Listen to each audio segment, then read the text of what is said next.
The Yahoo lifestyle section is pretty wild these days. I came across this article and, well, it kind of blew my hair off, to be honest. Just look at it. Just look at it. Kyle Rittenhouse is proof that white women birth white supremacy, while black mothers birth its victims. It's written by a black woman called Stacey Patton. It's just hosted on Yahoo, on their lifestyle section, and it's the most extreme thing I've ever read. Ever. It is so extreme that I don't even know how much commentary I'm going to have on this. I'm going to just read this to you, and you take from it what you think they're trying to say. Right? The first line is Donald Trump's election in 2016 was a murder-suicide note to America. Wow. Okay, right. So, on the political compass, we're starting at the most radical left-wing position we can find. Who was murdered and who killed themselves? Well, no, it's a murder-suicide note of the country. Oh, okay. The entire country. Right, we're going to elect Donald Trump to murder America. Just before we go any further, I just want to point out, once again, there seems to be some confusion going on here. Black mothers birth the victims. Rittenhouse shot white people. Oh yeah, but that doesn't matter. Yeah, God damn! Like that's what you're doing is trying to look at reality and being like, well, I don't see any black victims here or black assailants. Yeah, but that nothing to do with that. Yeah, I'm trying to ground this in reality. That was my first mistake. Because we're on crazy train. We're on a voyage, right? We're on a voyage here. Since then, we've witnessed angry and disoriented white males across the nation boldly trying to fulfill that pact, the murder-suicide note, while using Karen tears to blame others for their circumstances and crimes. I guess we have. In this perilous ecosystem of hate, yes, it's definitely the white men who are the hateful ones here. Again, this was written by a black woman. I just want to grill, man. Yeah, right. I just want to grill and eat my red meat. Yeah, exactly. No. We saw thousands of snarling white faces and heard the sonic horrors of their medieval-esque howls as they erected effigies, a guillotine, and a hanging gallows outside the US Capitol during the January 6th insurrection. Yes, the sacred government must never be challenged by those evil white men. Wait, the government, a long-standing black institution in America. Yeah. There's some confusion going on. That racist government that was responsible for slavery and segregation. Yes. But no, now we're protecting the government. We've heard the shrill calls of lawmakers who've been exploiting white America's insecurities by telling them their country has been left them behind and urging them to resist tyranny by taking up arms to overthrow the government. I mean, it sounds very American. Remember Senator Lindsey Graham saying out loud, the demographics race we're losing badly. We're not generating enough angry white guys to stay in business for the long term. Okay, and I guess that's what's informed all of this. In other words, if white men don't cheat, steal, rape, control, or kill the loose bodies of non-white people, the future of whiteness is in peril. Okay. I can hear their clarion call. Quote, Yee-haw, grab your guns, boys, batten down the hatches, destroy this whole goddamn earth if you have to, leave nothing behind for them coloureds and N-word lovers. This is not a direct quote from Lindsey Graham, I don't think. I'd be shocked. This is fan fiction.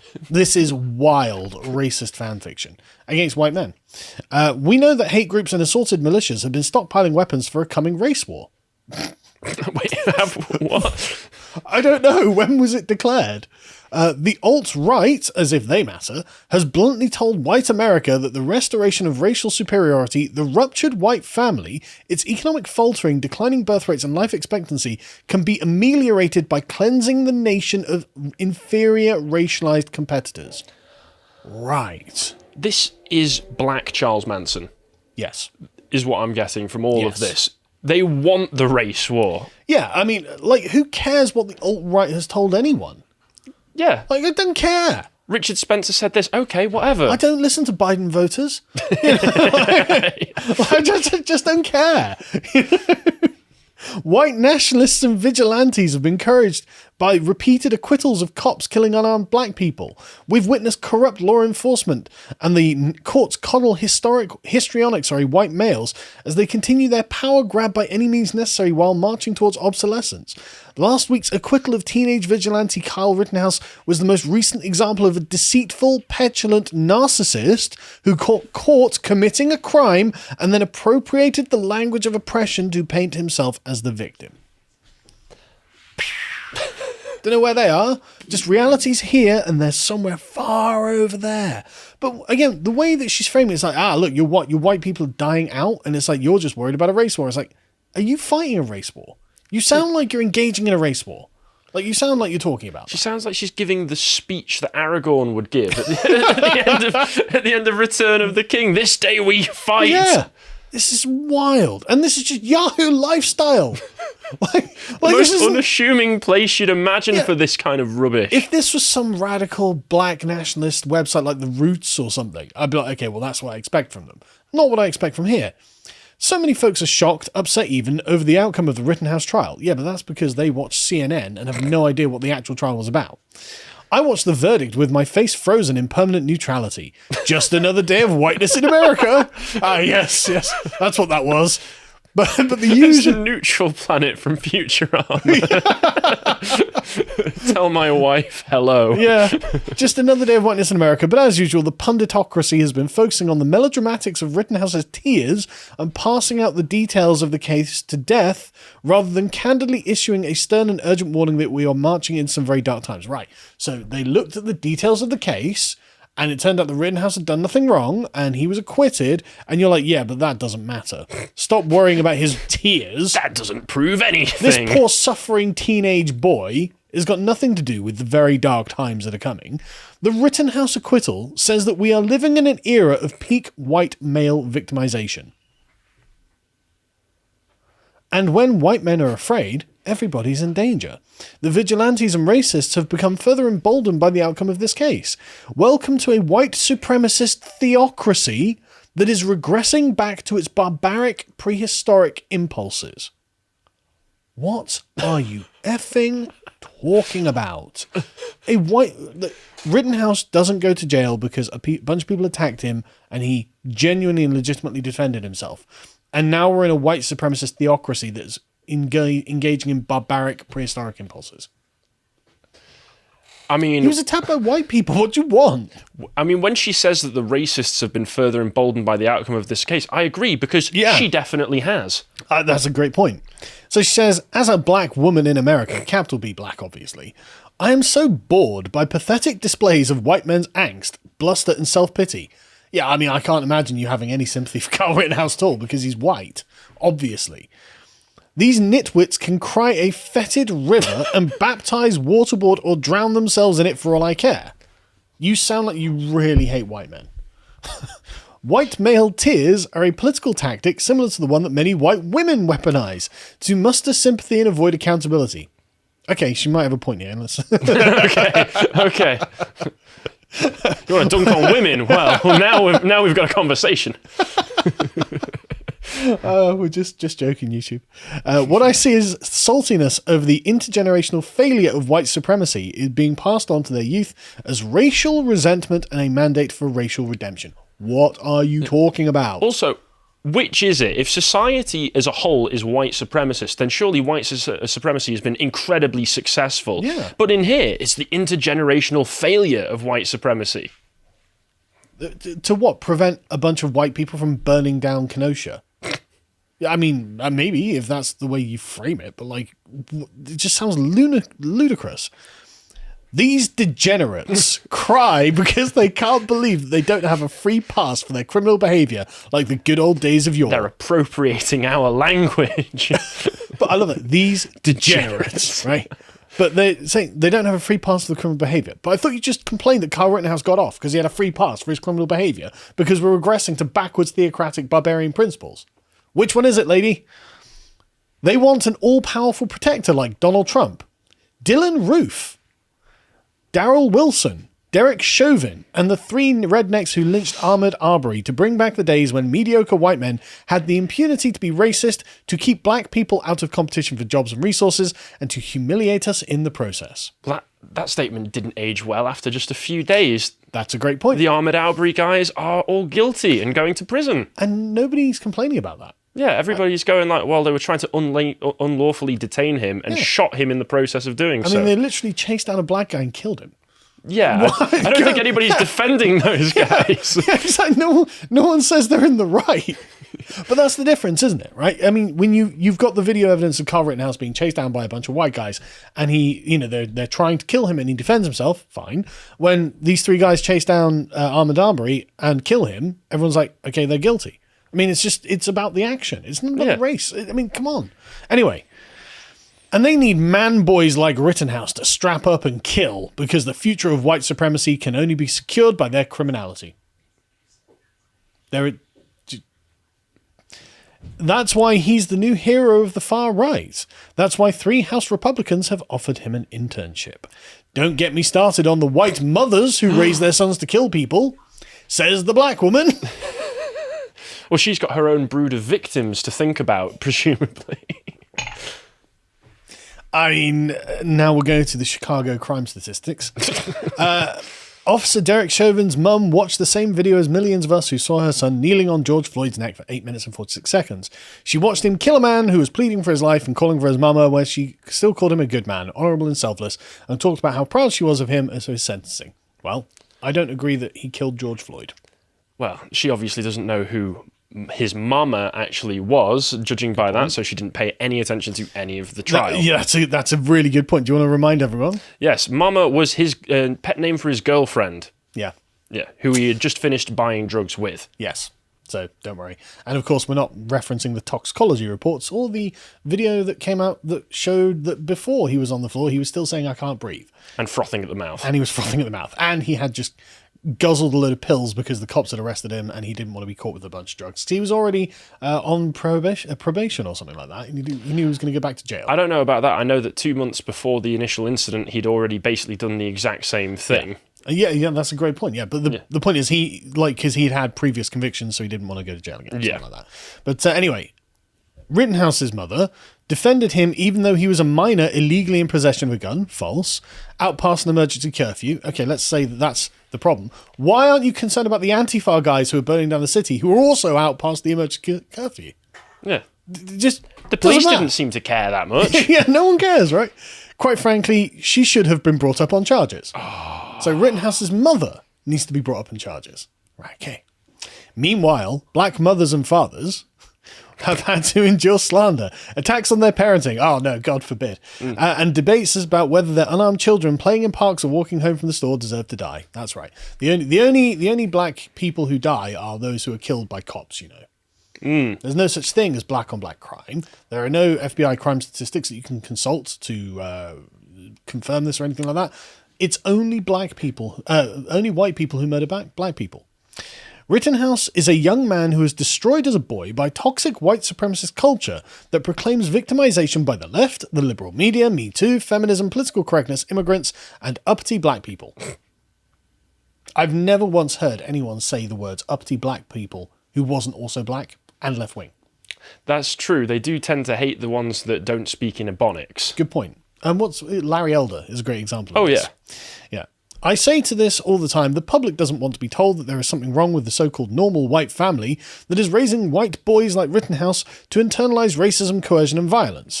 This is why we have no real insight into the violence we see in the news. It is not just toxic masculinity or gun culture which are treated like viruses communicated in schools and workplaces.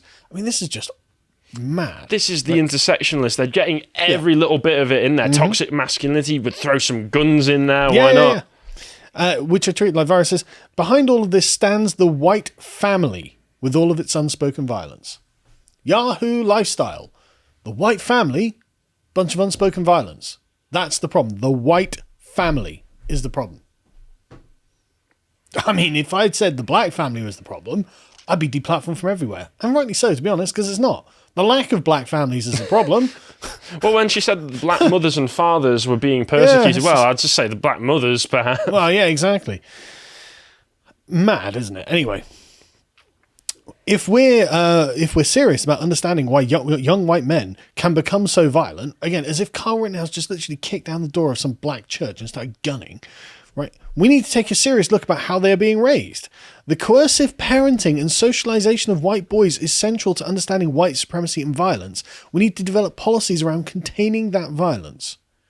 It's the socialization of white boys that's the problem. Coercive Parenting, what does that mean? God only knows.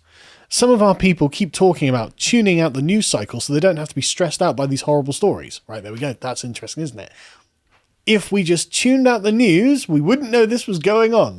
It's not happening in your neighbourhood, is it? What crimes are happening in your neighbourhood? You're not looking at the white boys who are gun running down the streets, are you? No.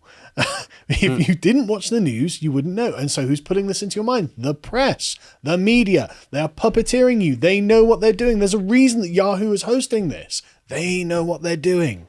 Your silence, your closed eyes or diverted attention will not keep you safe. Well, it turns out it would, actually. Yeah. You wouldn't know it was happening if you weren't watching the news. Switch CNN off. It'll be the best decision you've ever made. Yes. Our churches keep telling us to pray and offer absolution for our oppressors will not save us. The federal government is feckless, even though based. I was going to agree there. Finally, something on which we can agree. Yeah. Government bad. Even though the George Floyd Justice Police Act died in Congress after months of protesting, featuring legions of white folks tearing up S and playing dead in the streets. Far too many of us still have a possessive investment that we can win simple justice from a system that's been serial killing us for generations. Mad. We cannot live in fear. I think you are, to be honest. We can't waste our time trying to empathise with, understand, pray for, reform, or understand these emboldened descendants of colonisers. What we are witnessing is the accumulation and crystallisation of decades of frustration that's been brewing in America since the Civil Rights Movement. White people oppose the Civil Rights Movement. Do you understand that? I do now. As we approach these even darker times, I take solace in knowing that gun ownership among black Americans, especially black women, is skyrocketing. I don't think I'm allowed to make a comment on that, but I don't take solace about that. Black women are now the fastest growing gun ownership demographic in America. We need to be prepared to defend ourselves, our families, and our communities against this rising tide of white nationalist violence. Well, I guess why aren't your husbands defending you?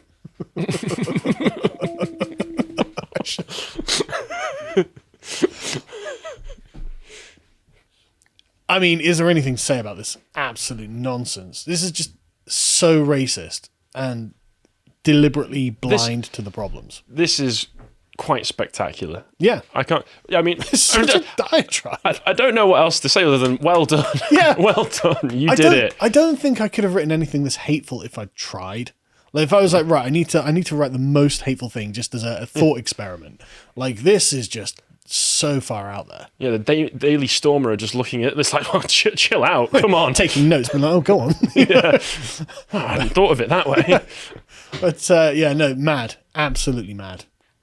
If you enjoyed that segment from the podcast, The Lotus Eaters, you can go to lotuseaters.com and sign up to get access to all the premium content we have on the site. Yeah, we've got absolutely loads of that because we've been doing this for over a year now. So we've got a massive library of content that we're really, really proud of. We've got loads of premium articles, which we have written by our in-house writers and external writers, such as this one by Hugo, which is talking about the great narrative of the World Economic Forum and how it's falling apart. The cracks are becoming visible. And we also have, for silver tier members and above, an audio track read by Jonathan Crow, who's a very, very good speaker, and this makes it easier for you. We also have our regular series, such as Contemplations, like this one, where I debate Josh about whether free will is an illusion or not. I am very firmly on the free will exists side of things, and Josh is wrong, but you can find out why if you go and sign up. We also have the epochs that Bo and I do, which is fantastic. At the moment, we're halfway through, well, 2/3 of the way through the series on Belisarius. Do you know who Belisarius is, Callum? Go to reconquered Rome. Yes, he did. And lost it. It's honestly a genuine tragedy, and it's a really sad tale. And we're just at the apex of his conquests at the moment. But next week, we'll get to enjoy the tragedy of it. It's really sad. But we also do loads of other stuff, like interviews that we did one recently with Philip Tanzer, who's a men's rights activist and conservative activist. And in this second one, we end up talking about the sort of metaphysics of masculinity. What is it you're trying to uphold by being a man? And I think it's important. Lots there to learn. And he's a very interesting thinker anyway. We also have the book club, which is fantastic. We're about to record another one now, but this last one we did was Niccolo Machiavelli's The Prince. So if you want to get the most out of these books, you can join us there, because we've done a lot of work studying these. And we also do premium podcasts covering sensitive subjects, such as what happened to the January the 6th rioters. And we do slightly more academic ones, such as this next one about The origins of intersectionality. Where does the term come from? What's the point of it? Well, I went and read everything that Kimberly Crenshaw wrote about it, and, well, it's not good news, frankly. In addition, you can also follow us on any of the social medias, such as Getter.com, so you can follow us there at lotuseaters_com, and also you'll be speaking at the Counter Conference conference. Yes. The Counter Conference at the London O2 on December the 8th. Yes. I'm going to be speaking on a panel with Jason Miller, Lawrence Fox, and a few others. It's going to be fantastic, so come down and see us there. Anyway, if you'd like to get access to all that premium content or follow everything we do, please sign up at lotuseaters.com. Thank you and goodbye.